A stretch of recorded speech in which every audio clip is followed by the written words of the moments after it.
You studied your history, and you did not take over this country by singing "We Shall Overcome." You did not gain control of the world like you have it now by dealing fairly with a man and keeping your word. You're treaty breakers, you're liars, you're thieves, you rape entire continents and races of people. Then you wonder why these very people don't have any confidence or trust in you. Your religion means nothing. Your law is a farce, and we see it every day. You demonstrated it in Alabama, and I can say you, because you're part of the whole system, you profit from it. In fact, you make your living from it.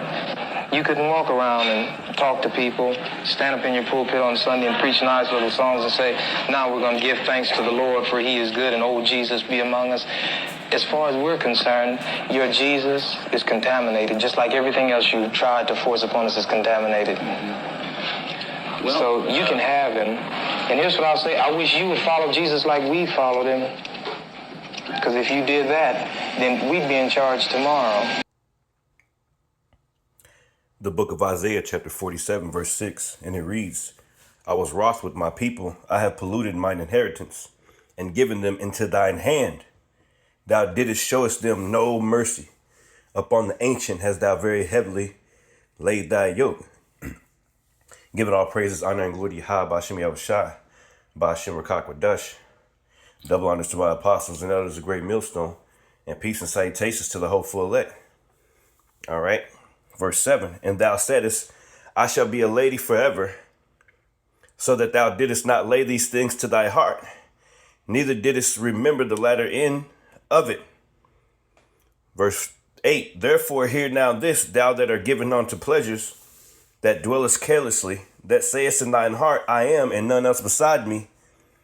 I shall not sit a widow, neither shall I see the loss of children. But these two things shall come upon thee in a moment, in a day, the loss of children and widowhood. They shall come upon thee in their perfection, for the multitude of thy sorceries, and for the great abundance of thine enchantments.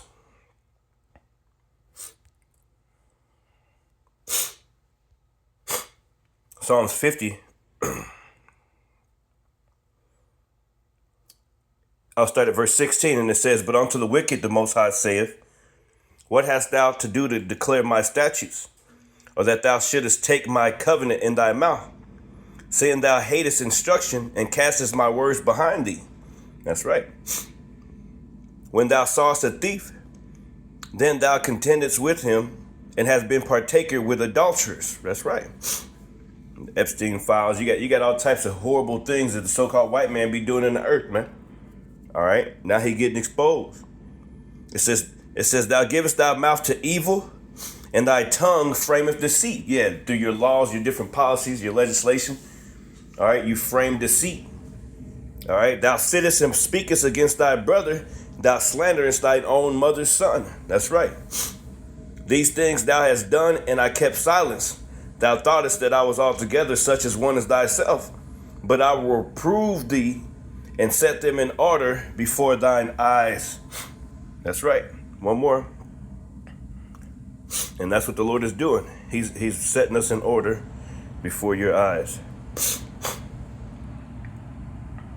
This is Zechariah chapter 1, verse 15. It says, I am very sore displeased with the heathen that are at ease. Yeah, Esau, Edom. All right. You devils been at ease in this earth. But what? It says, for I was but a little displeased, and they helped forward the affliction. The affliction of who? Zion, his people, you so-called Negroes, Latinos, Native Americans. All right, so now all this is catching up to the white man. All right, everything is catching up to you devils, man. And you're not going to be able to escape. Hopefully this message was edifying. Shalom.